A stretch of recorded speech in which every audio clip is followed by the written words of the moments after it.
Varicose veins కి సరైన చికిత్స కోసం సంప్రదించండి ఎవిస్ హాస్పిటల్. వ్యత్యస్తపాదమవతంసిత బర్హి బర్హం సాచీకృతానున నివేశిత వేణురంధ్రం తేజః పరం పరమకారుణికం పురస్తాత్ ప్రాణప్రయాణ సమయే మమ సన్నిధత్తాం. భాగవత కథా సుధ తరువాయి భాగంలోకి వచ్చాం. చాణూరుడు ముష్టికుడు మరణించారు. జనమంతా కోలాహలంగా అరుపులు కేకలు మిన్నుముట్టేశాయట. కూటుడు శలుడు తోసలుడు అనే మల్లులు వాళ్ళు కూడా ఏం చేశారంటే బలరాముడు కృష్ణుడి మీదకి పరిగెత్తుకుంటూ వచ్చారు. పిల్లలు పెద్దవాళ్ళని చంపటం ఏమిటి, పైగా మనవాడు పడిపోయాడనగానే తోటివాడు ఊరుకోలేకపోతాడు. వాళ్ళు పరిగెత్తుకుంటూ వచ్చేసరికల్లా వాళ్ళను కూడా చితకొట్టేశారు. వీళ్ళు దెబ్బలు పడ్డాయి, గట్టిగానే పడిపోయారు, ప్రాణాలు వదిలేశారు. ఇప్పుడు కొట్టి వదిలేయటం క్రియగా కనిపించట్లేదండి. ఈ కృష్ణుడు బలరాముడు చేసే ఈ అన్ని రకాల వ్యవహారాల్లోనూ ఎక్కడా దెబ్బ కొట్టి బుద్ధి చెప్పే లక్షణం కాదు, వాడిని చంపటమే. ఎందుకంటే భూమికి భారం తగ్గించటానికే కృష్ణావతారం. భూభారం దెబ్బలతోటి రాదు, ప్రాణం పోవాలి, వాడి శరీరం పంచభూతాల్లోనూ కలిసిపోవాలి, దాని తర్వాతే భూభారం తగ్గుతుంది. అదే క్రియతోటి ఎవరిని ముట్టుకుంటే వాళ్ళు చచ్చిపోవటమే, ఇంకా వాళ్ళు బతికి ఉండటం అనేది అసలు లేనే లేదు. ఈ వచ్చిన మిగిలిన మల్లయోధుల్ని కూడా చావగొట్టేసి చంపేశారు. తర్వాత ఏమైంది, మిగిలిన వాళ్ళు వీళ్ళు మరణించేశారు కల్లా ముందు పెద్దవాళ్ళని చూసే బెదిరారు. ఈ తర్వాత వచ్చిన వాళ్ళకు కూడా అది గట్టి దెబ్బలు పడేశారు కల్లా చుట్టుపక్కల చాలా ఉంటారు. ఈ మల్లు రెండు సర్కల్ ఎవరో ఒకళ్ళో ఇద్దరో సినిమాటిక్గా ఉండరండి, డజన్ల కొద్దీ ఉంటారు. ఇంతకుముందు చెప్పుకున్నాం మనం. వాళ్ళ గురువులు, వాళ్ళ శిష్యులు, వాళ్ళ వెనకాల తైనాతీలు, హెల్ప్లు చేసేవాళ్ళు, పనులు చేసేవాళ్ళు, ఇట్లా బోల్డ్ మంది అందరూ పారిపోయారు. ఈ మల్ల యోధులంతా కలిసి వచ్చి ప్రాక్టీస్ చేసేది ఒకటి ఉంటుంది, ఆంగణం లాంటిది. అక్కడ ఉన్న వాళ్ళంతా వచ్చేసి వీళ్ళ పక్కన నుంచి ఉంటారు. వీళ్ళ పార్టీ అందరికీ భయంగానే ఉంది, అందరికీ భయం వేస్తోంది. ఈ భయంతో అందరు పారిపోయారు, ఎవరి దారిన వాళ్ళు. ఈ యుద్ధంలో ఎవరైనా గెలవంగానే ఏం చేస్తారు, మంగళవాద్యాలు మిన్నుముట్టుతాయి, బోళ్ళంతా అంటే కోలాహలంగా చేస్తారు, వాద్యాలు మోగిస్తారు సంప్రదాయంగా.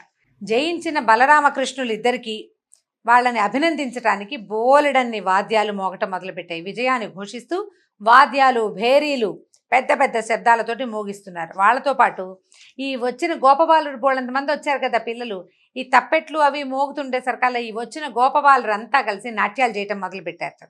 ప్రేక్షకులు వాళ్ళంతా కోలాహలంగా చప్పట్లు కొడుతూ విజిల్స్ వేస్తున్నారు, ఈలలు వేస్తున్నారు అనమాట.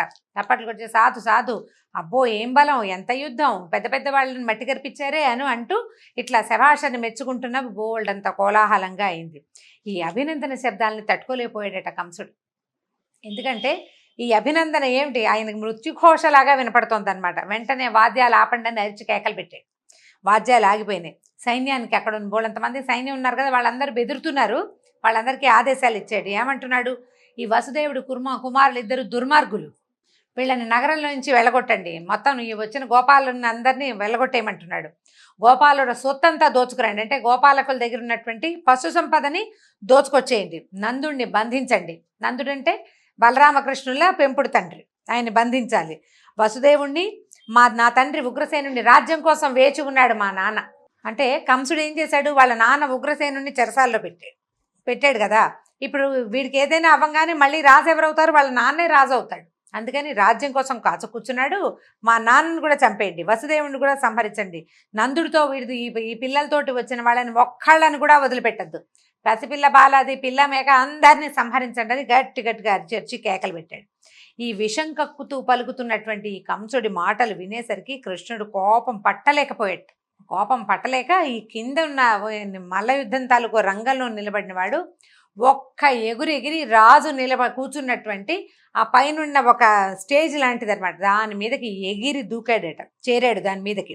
చేరేసరికల్లా కంసుడు ఏం చేశాడు, పక్కనే పెట్టుకున్నాడు కత్తి డాలు, యుద్ధానికి వీలుగా కత్తికి డాలు రెండూ తీసాడు. కానీ అవి వాడేందుకు కృష్ణుడు అతనికి అవకాశం ఇవ్వలేదు. ఇవ్వకుండా ఏం చేశాడు, గరుకుమంతుడు పామును పట్టుకున్నట్టుగా ఈ కంసుడిని జుట్టు పట్టేసుకున్నాడట. జుట్టు గట్టి దొరికేసింది. జుట్టు దొరికేసరికల్లా ఆ జుట్టు పట్టి ఏం చేశాడు, ఆయన కూర్చున్నటువంటి సింహాసనం మీద నుంచి కిందకి లాగాడు. జుట్టు పట్టుకుని లాగేసేసరికల్లా అంత మనిషి కంసుడు నేలకు పడిపోయాడు. ఈ కిందకి పడేసరికల్లా అదే ఊపులో ఏం చేశాడు, ఆ జుట్టు పట్టుకుని రంగస్థలం మీదకి విసిరేశాడు. ఏ రంగస్థలం మీదైతే చాణూర ముష్టికుల్ని సంహరించాడో అక్కడికి విసిరాడట. ఇంత మనిషి లేచి వెళ్ళి అక్కడ పడ్డాడు. తర్వాత ఏమైంది, పడేసరికల్లా కింద పడిన అక్కడ పడిన కంసుడి మీదకి ఈ పీఠం మీద నుంచి రంగస్థలం మీదకి దూకాడు. ఇక్కడి నుంచి అక్కడికి దూకేసరికల్లా ఏమైందట, విశ్వమంతా తన గర్భంలోనే దాచుకున్నటువంటి కృష్ణుడు అపరిమితమైన బరువు సమ్మెట పోటులాగా తగిలింది అతని మీదకి. ఇట్లా మోకాళ్ళతోటి దూకేసరికల్లా కాలు తగిలేసరికి కంసుడు మరణించాడు. ఎక్కువ దెబ్బలు తినలేదు. జుట్టు పట్టుకుని లాగి ఇక్కడి నుంచి విసిరి ఆయన మీదకి దూకాడు కృష్ణుడు, ఆ కంసుడి మీదకి. ఆ దూకిన దానికి, ఆ తాకిడికి అతను మరణించాడు. పైగా కొన్ని సంవత్సరాలుగా ప్రాణభయంతో బితుకు బితుకు బితుకుమంటూ ఆ గుండె ఎంత పల్చబడిపోయినాయో దాని గోడలు. సంవత్సరాల తరబడి మృత్యుభయం, ఏళ్ల తరబడి. ఎప్పుడు ఎక్కడి నుంచి మృత్యువు తన్ని కబళిస్తుందో తెలియక నిరంతరము హరినామస్మరణ చేస్తూ అమిత పల్చగా అయిపోయినటువంటి అతని గుండె గోడలు పగిలిపోయినాయి ఒక్క దెబ్బకి. ఇంత బరువుని సహించలేక కంసుడు మరణించాడు. ఎట్లా చేశాడు, చనిపోయిన ఏనుగుని సింహం లాక్కెళ్ళినట్టుగా ఈ కంసుడిని కృష్ణుడు, ప్రజలందరూ హాహాకారులా రాజు రాజు అంటున్నారు. వీళ్ళకి రాజు కావాలని ఉందని చెప్పటం లేదు ఇక్కడ. హాహాకారాలు చేయటం, భయంతో, బాధతోటి, సంతోషంతో, అన్నిటితోటి పెద్ద పెద్ద కేకలు పెడుతుంటే శరీరాన్ని అతన్ని ఈ మల్ల రంగస్థలం నుంచి కిందకి లాక్కొచ్చాట. ఇప్పుడు చూడండి ఏం చేశాడు, ఇలా నిరంతరము ఎప్పుడైతే తను మరణిస్తానని తెలుసుకున్నాడో, ఎప్పుడు తెలుసుకున్నాడు ఇది, దేవకీదేవి వివాహం అప్పుడు. ఆ రోజు కృష్ణుడి చేతిలో, అంటే అష్టమ గర్భ సంజాతుడి వల్ల మరణిస్తానని తెలుసుకుని అప్పటి నుంచి చనిపోయే క్షణం దాకా హరినామస్మరణే చేశాడు. విష్ణువే తనని ఈ రూపంలో సంహరించబోతున్నాడని, విష్ణువే దేవతల పనుపున భూలోకానికి రాబోతున్నాడని, ఎక్కడ ఉన్నా విష్ణువేనని భావించి భావించి భావించి ఉండి ఉండి ఉండి ఆ విష్ణువు చేతిలో మరణించంగానే ఆయనలో అతని తాలూకు ఆత్మజ్యోతి లీనమైపోయింది. కృష్ణుడిలో కలిసిపోయాడట కంసుడు.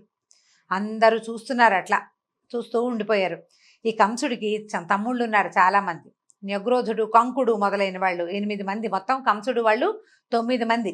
వాళ్ళు ఏం చేశారు, ఈ దుర్మరణం తన అన్న, అసలు ఏం పెద్ద యుద్ధము జరగలేదు, ఏమిటో బాహుబాహి మా యుద్ధం జరిగితే ఒక రకంగా ఉండేది, అంత యుద్ధం ఏం లేదు, చాలా చిన్న చిన్న దెబ్బలతోటే మరణించాడు.